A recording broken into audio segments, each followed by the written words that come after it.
नमस्कार, मैं आसफान शाह। महाराष्ट्र में विधानसभा चुनाव की तैयारियां जोरों पर है। सभी राजनीतिक दलों ने राज्य में चुनाव प्रचार शुरू कर दिया है। वोटरों को लुभाने के लिए रणनीति बनाई जा रही है। राज्य में मुख्य मुकाबला महाविकास आघाड़ी और महायुति के बीच माना जा रहा। दोनों गुटों ने सीट शेयरिंग पर चर्चा भी करनी शुरू कर दी है। महायुति में अजीत पवार की एनसीपी ने ज्यादा सीटें मांगकर भाजपा की टेंशन बढ़ा दी है, जिससे सुलझाने के लिए गृह मंत्री अमित शाह मुंबई दौरे पर है।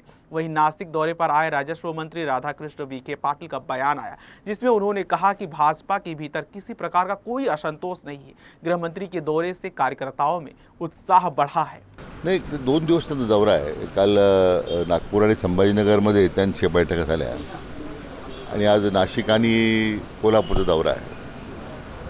आणि संघटनांमध्ये, जिल्ह्याच्या संघटनांमध्ये जे काम करणारे पदाधिकारी आहेत, वेगवेगळ्या आघाड्यांचे आहेत, प्रमुख आहेत, त्या सगळ्यांना या बैठकीच्या निमित्तानं बोलवलेलं आहे। तर शेवटी निवडणुकीचं वारस पाहायला सुरू झालेली आहे आणि त्यामुळे कार्यक्रमामध्ये उत्साह आहे। तर तो आणखी द्विगुणित होण्यासंबंधी ते येण्यामुळं आणखीन उत्साह कार्यकर्त्यांमध्ये वाढलेला आहे। निर्यात शुल्कसुद्धा आता कमी केलेलं आहे आणि त्यामुळे मला वाटतं आता कांद्याचे भाव आता विक्रमी झालेले आहेत। त्यामुळे कांदा उत्पादक शेतकऱ्यांच्यामध्ये चिंता नाही आहे। कांदा उत्पादक शेतकऱ्यांना जो मोठा दिलासा मिळाला त्याचा पोटसुळ विरोधकांना आहे। विरोधकांचं कामच आहे निवडणुकीमध्ये स्टंटबाजी करणं। जो कांदा कधी 2200 रुपयाच्या पुढे कधी जात नव्हता आतापर्यंत, तो 5000पर्यंत गेला ना।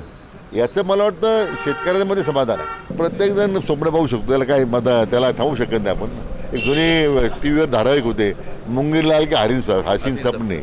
वहीं आगे उन्होंने विरोधियों को आड़े हाथ लेते हुए कहा कि दिल्ली में उद्धव ठाकरे और शरद पवार की पार्टी का कोई वजूद नहीं है। सुजय पाटिल के विधानसभा चुनाव लड़ने के सवाल पर राजस्व मंत्री ने कहा कि ये बाद में पता चलेगा, लेकिन मेरा समर्थन सुजय को है।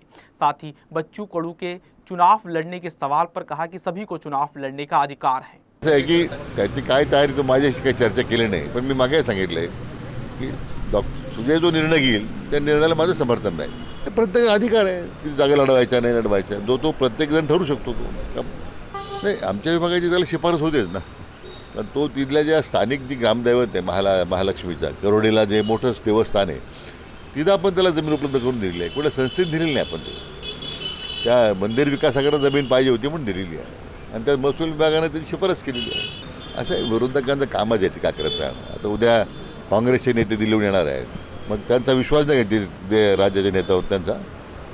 त्या पक्षाचं नेतृत्व आपल्या पक्षाच्या करता, महायुतीकरता, उदाहरणार्थ मान्य अमित भाई येत आहेत, तर नेत्यांचं कामच आहे ना दिशा देणं, कार्यकर्ता उत्साह वाढवणं। प्रत्येक पक्षाची आता दुर्दैवानं राष्ट्रवादी काँग्रेस शरद पवारचा राष्ट्रीय पक्ष आहे, तर महाराष्ट्र सोडून कुठंच नाही तो, त्यामुळे दिल्लीहून त्यांना यायचा प्रश्नच नाही आहे। दिल्लीला तेच आहे, मुंबईला तेच आहे। किंवा उबाटाचे राष्ट्रीय पक्ष कोण येते अध्यक्ष त्यांचे, ते मुंबईत तेच आहे, महाराष्ट्रात तेच आहे। दुर्दैवानं दिल्लीमध्ये या दोन्ही पक्षाला स्थान नाही आहे। त्याचा खरं म्हणजे ह्या दोन्ही पक्षाच्या नेत्यांनी विचार करण्याची गरज आहे। भाजप हा जगामध्ये सगळ्यात जास्त सभासद असणारा पक्ष आहे। आज दिल्लीमध्ये सत्ता आहे। विश्वनेता आदरणीय प्रधानमंत्री मोदी साहेबांच्या नेतृत्वाखाली आम्ही सगळे काम करतो आहे। लोकांमध्ये एक नवचैतन्य जागृत करण्यासंदर्भामध्ये, प्रचाराची दिशा ठरवण्यामध्ये आज नाही, काँग्रेसची मंडळी सुद्धा दिल्लीहून येतातच ना। काँग्रेसची यादी काय महाराष्ट्रात फायनल होत नाही, काँग्रेसची सुद्धा यादी कुठे फायनल होते, दिल्ली होते। आपको बता दें कि महाराष्ट्र विधानसभा चुनाव से पहले महायुति के बीच सीट शेयरिंग के मामले पर गृह मंत्री अमित शाह मुंबई दौरे पर आए हैं, जिससे कि सीट शेयरिंग पर चल रहे विवाद पर विराम लग सके। वहीं अब देखना होगा कि महायुति में शामिल तीनों दल कितने सीटों पर चुनाव लड़ते हैं।